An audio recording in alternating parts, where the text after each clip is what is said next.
Thank you so, so much. And can we give another round of applause to Senator Smith for her incredible leadership and work here?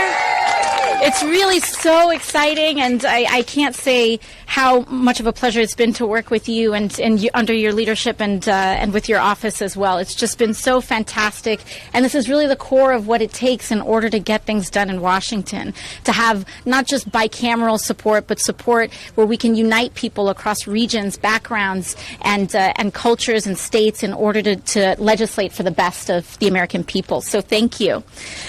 So good afternoon, everyone. How's everyone doing today? It's a stunning day out here in Washington, and it's a perfect day to stand together and take action for housing as a human right. Thank you.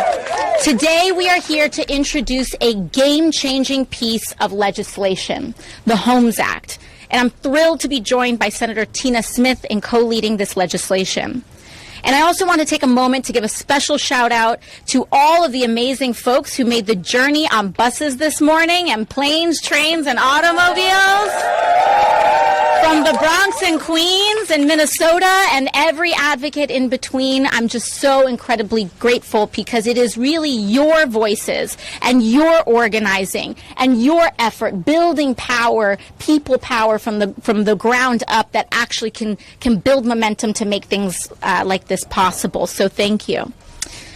I want everyone here to imagine a not too distant future where you are able to wake up in your new home. One that is beautiful, affordable, and perfect for raising or supporting your family. In this vision, the energy that's powering your home isn't dirty, and it's not choking the air with pollutants or flaring up your kids' asthma. The water flowing from the taps is fresh and clean, and you don't have to worry about lead paint on the walls. The schools in your community are excellent. And when you step outside, you find a vibrant playground where children are already laughing and playing. Your kids join them, forging connections and growing up in a strong, supportive community. And just around the corner from that home, a community center is buzzing with activities where seniors are gardening or bird watching. The community is learning to cook together and just celebrating the richness of life. This thing isn't a distant dream, nor should it be a luxury. This was the reality for so many families in America just a few decades ago. I know that my parents, like many others, worked their entire lives to achieve a modest and stable life. And decades ago, they were able to scrounge and save to buy a home. It's unbelievable. Just a couple decades ago, they were able to purchase a small apartment in Parkchester for $45,000. It's crazy, right? But in the years since, the housing market has grown increasingly speculative, and it got a lot tougher for working families across the country to find a decent home. Wall Street started to see houses as slot machines and started gambling on one of the most foundational parts of life for the American people. And when Wall Street lost, like in 2008, it was us, working people, who had to pay the price, not the bankers who made the reckless bets in the first place. When I was in college and my dad passed from an unexpected cancer, my mom fought tooth and nail to keep our house. And by the time I graduated from college, we were on the edge of foreclosure. We had to sell our home before it was taken from us, leaving us at the mercy of investors and big banks who were just waiting for us to lose our foothold. I remember so clearly being able to have a cup of tea or coffee at the table and watching bankers and investors roll up in cars taking pictures of our house before it was even taken, or while we were still living in it. And plenty of other Americans can tell you that if you are a young family or just starting out and wanting to buy a home without generational wealth or help, or if you want to feel like you can rent a new place without fear of being priced out in a year or two, It can feel nearly impossible.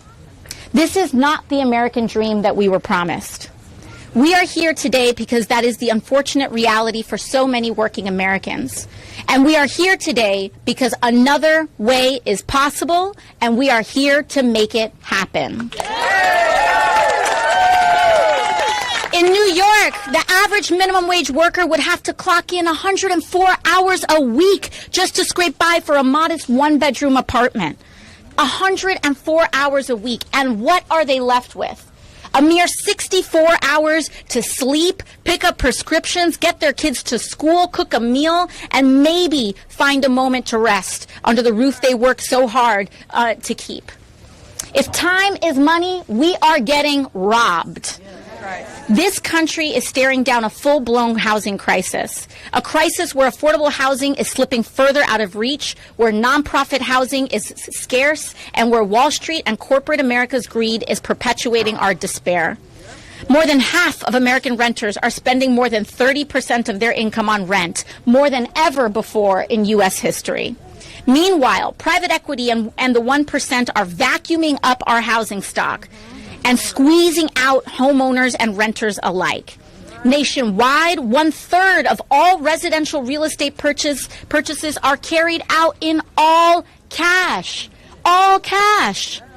In Manhattan, over 50% of all residential purchases are carried out in all cash. This simply isn't right. This is crazy. But let me be clear. We do not have to live like this. We need to put homes back in the hands of the people and reclaim the home as a basic human right, not a commodity for profit first. A home should be a sanctuary, a place of stability and security, not a source of endless stress. The Homes Act offers a real solution to the scale and the severity of this crisis. This bill will transform housing in America by establishing a national housing development authority to acquire and develop real estate, creating and maintaining a stock of permanent, affordable housing. This bill recognizes that there is no one-size-fits-all solution to the housing crisis, and it is aimed to uplift the diverse set of living, breathing communities that working Americans have been building for decades. From public housing in places like New York and Puerto Rico, to rural housing cooperatives in the Midwest, to community land trusts and tenants unions in California. Any home that's built for people, not profit, will be able to benefit from this authority. In its first decade, the Homes Act will invest $300 billion into our communities, funding over 1 million new housing units. Over 850,000 of those units will be for low and extremely low-income families. This includes both single and multifamily housing with strong tenant protections.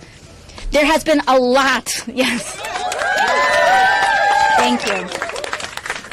There has been a lot of talk about building new housing in this country, but too often we don't talk about who will be building that new housing. Right. This bill is about building good union jobs just as much as it is about building affordable homes. Every year, this bill will put over 150,000 Americans to work in good union jobs every year to build affordable housing. From construction to operation to maintenance, this bill will generate more than 400,000 good-paying jobs across industries every year. And we know this plan is possible because we have done it before.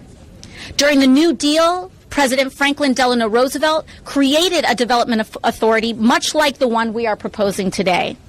Folks may not be familiar with this history, but in New York, FDR's visionary program is still all around us. His authority built the first public housing in this country, including the Williamsburg houses in Brooklyn, and it went on to inspire communities like Co-op City in the Bronx and Alexandria in Queens that are still thriving today. So to our detractors, we say this plan is not only necessary, it is reasoned, it is rational, and it is right. It is rooted in the American dream, in the fundamental idea that everyone deserves a place to call home. Thank you.